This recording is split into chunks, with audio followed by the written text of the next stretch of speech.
Alhamdulillahi Rabbil Alamin. Wassalatu wassalamu ala asyrafil anbiya'i wal mursalin Sayyidina wa maulana Muhammadin wa ala alihi wa sahbihi ajma'in.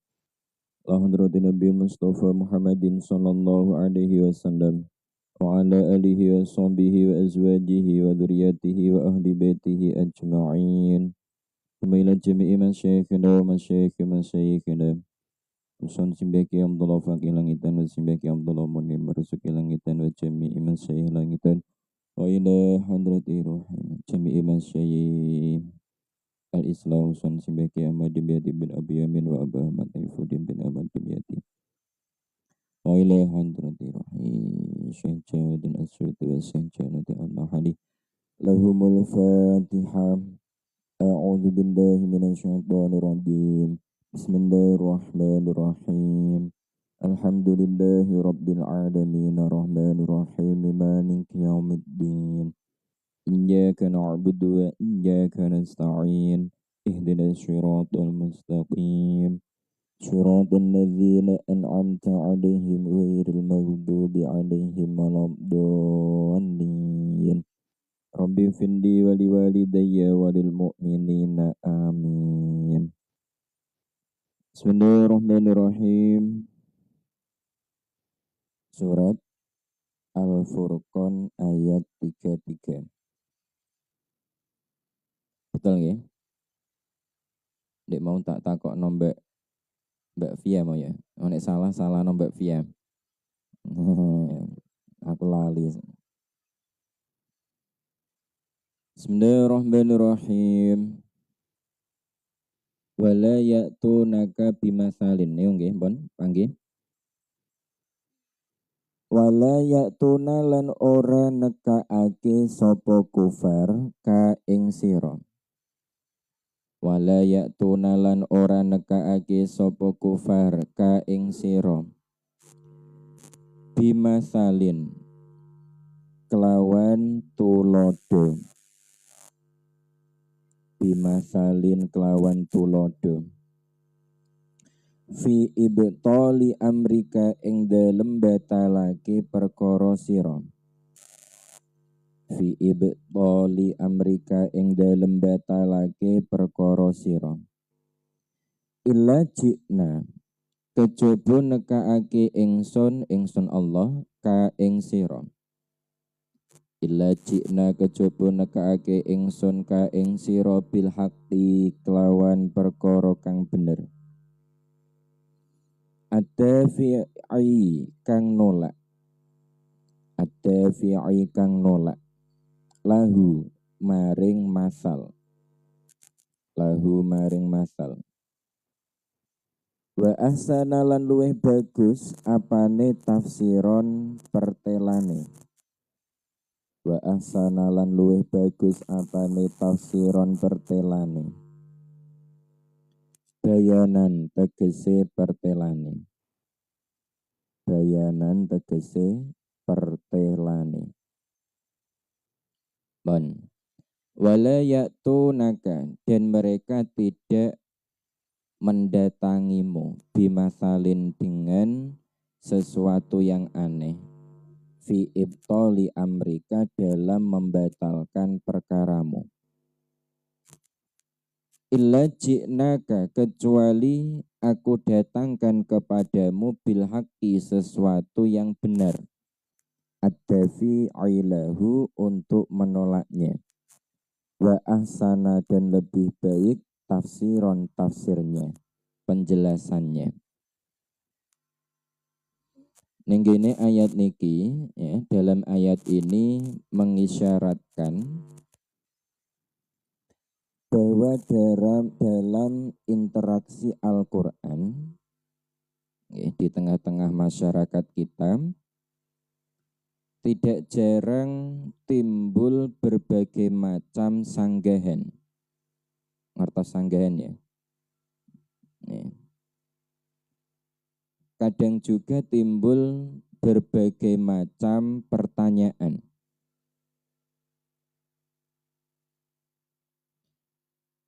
Jika Al-Quran itu diturunkan oleh Allah kepada Nabi Muhammad Sallallahu Alaihi Wasallam dalam satu kali. Artinya diturunkan 30 juz sekaligus. Ya. Maka pasti Nabi Muhammad Sallallahu Alaihi Wasallam itu nanti akan berusaha membuka lembaran demi lembaran untuk mencari jawaban dari pertanyaan masyarakat.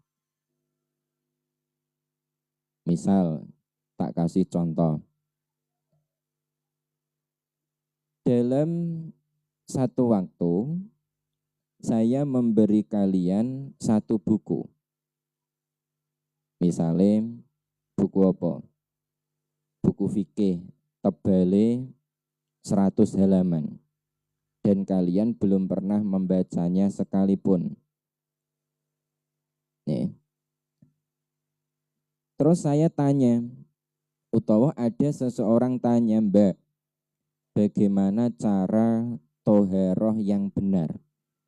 Pastinya, karena kalian belum tahu, mesti buka lembaran demi lembaran. Baru ketemu jawaban, baru diuraikan jawabannya. Nggih ta? Atau ada pertanyaan, Mbak, bagaimana cara haji yang benar? Karena kalian belum tahu jawabannya, belum pernah belajar, pastinya buka lembaran bab haji. Seret, ketemu. Baru kalian menyampaikan jawabannya. Nah, demikian pula dengan Al-Quran. Seandainya Rasulullah mendapatkan Al-Quran itu satu kali atau sekaligus langsung setebal 30 juz dan beliau belum pernah membacanya, ketika mendapatkan satu pertanyaan dari kaumnya, tentu beliau akan membaca Al-Quran, membuka bab tentang apa yang ditanyakan. Baru setelah itu dijawab. Tapi dalam kenyataannya Al-Quran tidak diturunkan satu kali, tapi beransur-ansur. Nggih ta?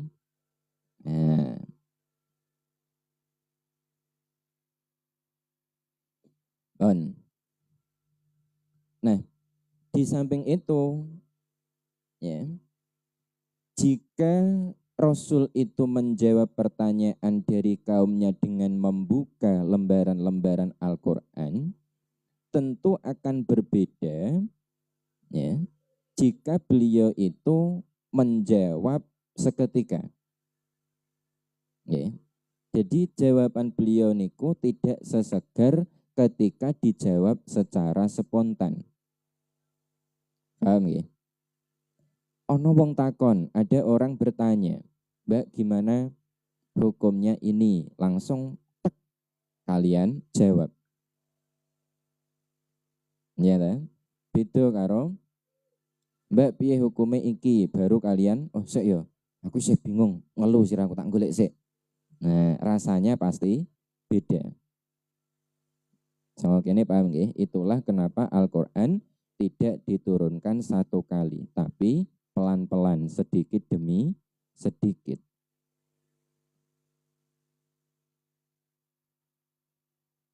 Nah, menurut salah seorang ulama, Syekh Thohir bin Asyur dan banyak ulama lain itu, beliau berpendapat bahwa hanya penggalan dari kata dalam ayat itu linusabbita bihi fu'adaka yang merupakan jawaban atas usul atau keberatan kaum kafir saat itu tentang cara turunnya Al-Quran. Adapun mengenai lafadz dalam ayat sebelumnya warotalnahu tartila, itu adalah penjelasan tentang keistimewaan Al-Quran atau perintah dari Allah bagi kita umat Islam tentunya supaya membaca Al-Quran itu secara perlahan, jangan tergesa-gesa, jangan buru-buru. buru kaya digudak maling. Nggih. Digudak maling apa maling sing digudak? Nah, ya. Kaya digudak udan, gak usah. Ngomong wae kadang kita niku membaca Al-Qur'an sesuai request. Kadang awakmu sing ngapal Al-Qur'an niku lho nggih. Nah, diaturi tanggamu utawa memperingati haul sinten sesuk hataman Quran ya nggih. Akhirnya sekali duduk langsung hatam nggih. Ya. Tapi nek isom usahno pelan-pelan tartil. Bahkan membaca Al-Qur'an dengan cara melihat tulisan itu afdol, lebih utama daripada membaca Al-Qur'an selain melihat tulisan. Meskipun apal. Nah, ya. Bon.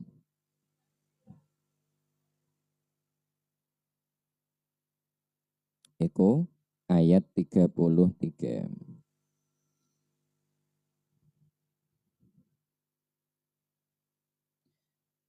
Firman Allah ya, yang kita sebut dengan Al-Qur'an ketika diterima oleh Nabi Muhammad Sallallahu Alaihi Wasallam pastinya melalui malaikat sinten? Jibril. Turunnya itu kurang lebih 22 tahun. Ya, kurang lebih pinten 22 tahun. Ada yang bilang 23 tahun. 10 tahun di Mekah, 13 tahun di Madinah, kan ngoten. Okay. Nah, kenapa Al-Quran itu diturunkan dalam rentang waktu sekian puluh tahun? Iki ngene, iso mbok titeni, iso mbok tengeri. Bahwa bacaan atau pendidikan seseorang ya,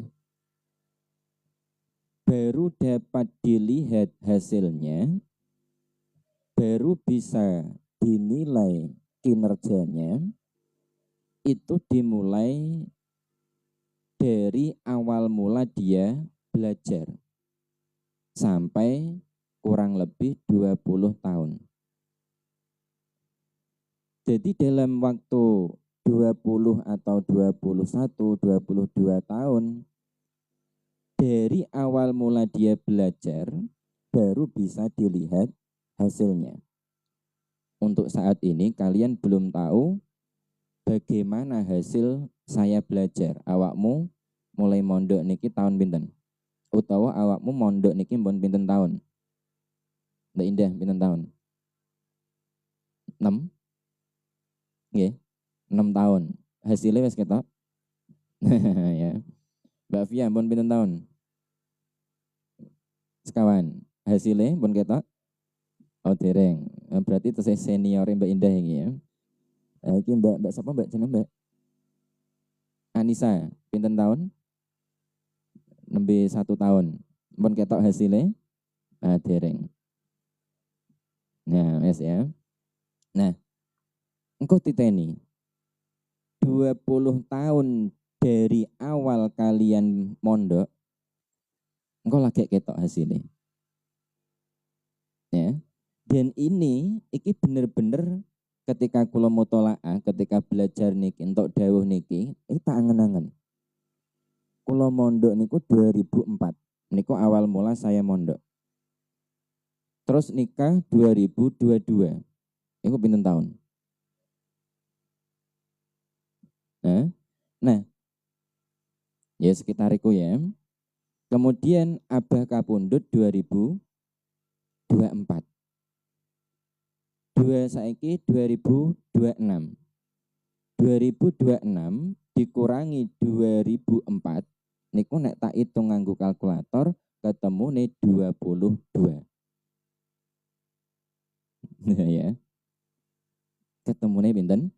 22 dan saya sesuaikan dengan dawuh niki. Oh alah. jebul cocok. Ternyata hasil itu ya baru kita menuai nggih panen hasilnya niku ketika kurang lebih 20 tahun.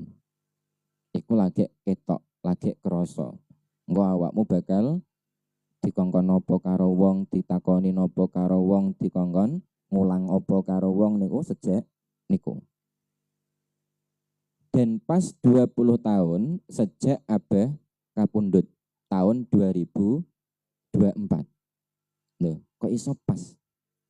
Dan pas 1 tahun hari ini 2 tahun. 2 tahun hari ini Dek wingi 11 April Abah kapundhut. Saiki 22 April, berarti 2 tahun pas. Hitungan kalender napa? Masehi.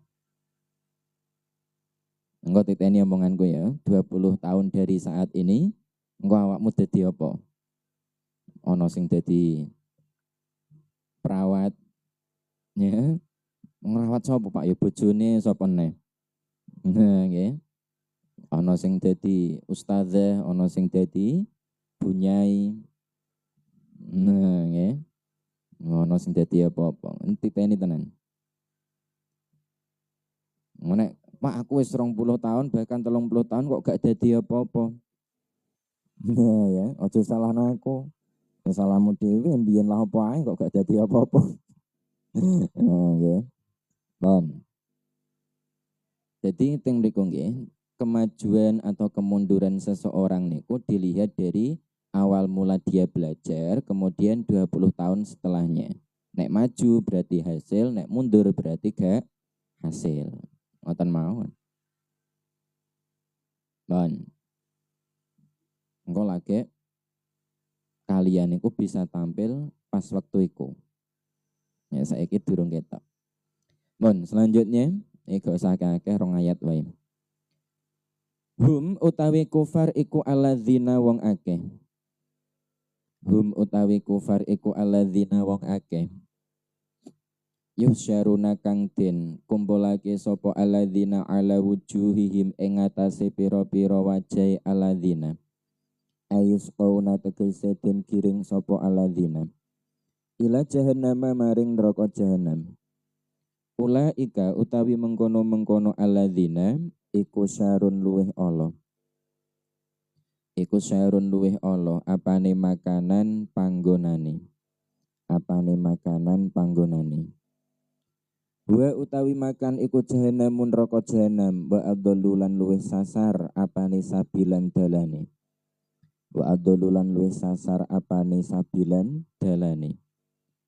Akhtau tegese luweh luput apane torikon dalane. Min ghairihim tinimbang liyane kufar. Min ghairihim tinimbang liyane kufar. Wa huwa utawi sinten? Wa huwa utawi torik iku kufruhum kufure kufar. Iku kufruhum kufure kufar. Bon. Alladzina yusyaruna. Mereka adalah orang-orang yang dikumpulkan, dihimpun, digiring ala wujuhihim atas wajah-wajah mereka. Digiring kemana? Ila jahannama pada atau ke neraka jahanam. Ulaika mereka itu syarun lebih buruk makanan tempatnya. Wa jahanam, yakni jahanam. Wa adallu dan lebih sesat sabilan jalannya. Usul kaum musyrik ya, pada saat itu tentang Al-Quran serta penghinaan mereka kepada Al-Quran dan kepada Rasul Shallallahu Alaihi Wasallam yang telah menerima kitab Al-Quran yang dianggap sebagai kitab suci bagi kita orang Islam, menyebabkan orang-orang musyrik kaum kufar saat itu sangat wajar jika mereka disiksa oleh Allah. Nggih napa nggih? Pantas seseorang yang menghina Rasul, menghina kitab suci kemudian mendapat siksa. Pantas mboten? Pantas. Tapi ayat niki mboten nyebut penghinaan. Tujuannya nopo? Salah seorang ulama mengatakan kenapa dalam ayat ini tidak menyebutkan kata yang konteksnya itu penghinaan untuk mengagungkan Nabi Muhammad.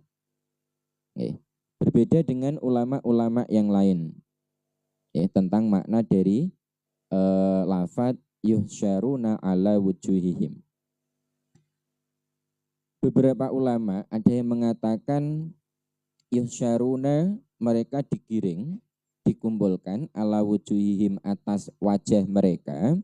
Niki diartikan secara hakiki. Memang benar-benar mereka niku dikumpulkan dengan wajah mereka. Artinya apa? Artinya kaki mereka niki ditaruh di atas, kemudian wajah mereka ditaruh di bawah. Ya, dikumpulno atas wajah mereka, koyok diseret. Koyok sikile ditaleni yang dhuwur, wajahnya diteleh ngisor, terus diseret. Atau kaki dijadikan kepala, kepala dijadikan kaki. Iso bayangno gak awakmu ketika roh para tawanan kemudian diseret oleh orang-orang yang menawan. Saged nggih? Wajahnya kaya apa? Beset kabeh. Itu salah satu pendapat.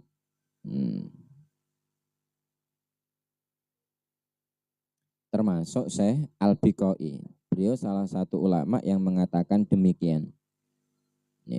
Beliau menunjuk kepada hadis Nabi yang diriwayatkan oleh Imam Ahmad dan Imam Muslim melalui Anas bin Malik yang menyatakan bahwa ada seseorang sahabat yang bertanya pada Rasul tentang makna dari penggalan ayat ini. Kemudian beliau menjawab, bukankah yang kuasa itu, yakni Allah, kuasa menjalankan manusia dengan kakinya ketika di dunia, dan kuasa pula menjalankannya nanti di akhirat dengan kakinya. Dengan apa?